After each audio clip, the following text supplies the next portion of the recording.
In this Quranic story, the Lord Almighty has taught us that He is capable of doing things without any resources and that He is not time-bound. He also teaches us what to do in a situation where following Islam is difficult. The title of the chapter is Al-Kahf, which literally means the cave. It has numerous stories in it, however, I will tell you one of it in this part. Jewish and Christians knew about this story as it is mentioned in their holy books, Bible and Torah, and it was also mentioned in the history books. They asked Prophet Muhammad about this story to test his prophethood. As people of Makkah did not know about this story, so the Lord Almighty revealed this story in the form of verses on Prophet Muhammad. In previous nations there were few youngsters who embraced the true faith, oneness of God. But the ruler of the land where they used to live in was very tyrant. He used to eliminate whoever accepted the oneness of God. Due to this fact, those youngsters decided to leave that land and migrate to some other place, where they will be able to practice their belief in peace. They escaped from that land and took refuge in one of the cave temporarily. They thought in the cave they will gain some time to plan ahead. But they never knew that the Lord Almighty has planned something else for them, and will protect them in return to their sacrifice of leaving their homeland, for the sake of the God. They fell asleep in the cave, along with their dog. They slept for 309 years.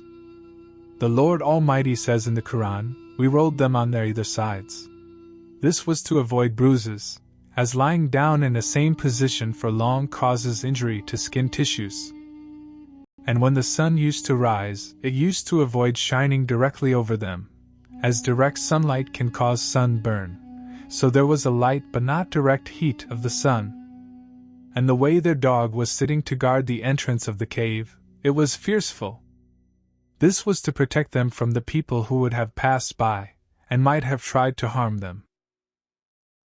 Meanwhile, in 309 years the tyrant ruler died and a pious king started to rule over their land, who believed in the oneness of the God and protected people justly. After 309 years, when they woke up, they got worried a bit and asked each other, "How long did we sleep for?" One of them said, "We slept for a whole day."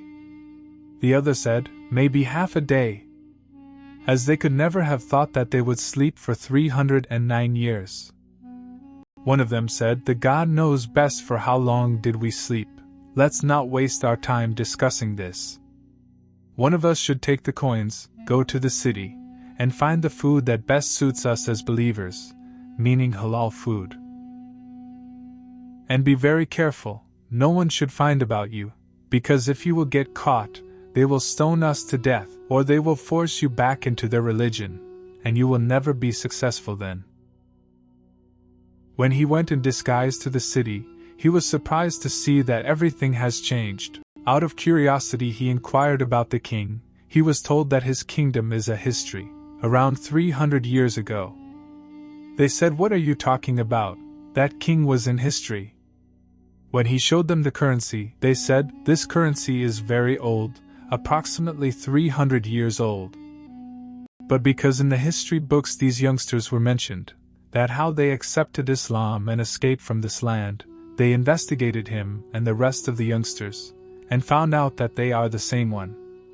And the Lord Almighty has protected them from the tyrant ruler due to their strong belief in him, and transferred them from his kingdom to a new one, after 309 years, as a sign of his existence and power. After finding out the truth about them, the people started to give them more respect, and when they died, they made a masjid near their grave to pray to the Lord Almighty. The lesson in this story is that the Lord Almighty has a quality called shakur, which means very appreciative. If we sacrifice for the Lord Almighty, He returns the favor in bulk. Secondly, it is considered a great sacrifice to leave your homeland for the sake of the God, in the eyes of God. Lastly, it is easier to repent when you are still young, because the older you get, the less spirit develops to do anything, good or bad. This is why one should try to repent to the Lord Almighty at the early stage of life. I will tell you the story of Prophet Moses in the other video, as it is in the same chapter of the Qur'an, the cave. May the Lord Almighty guide us to the straight path like He did to His prophets. Ameen.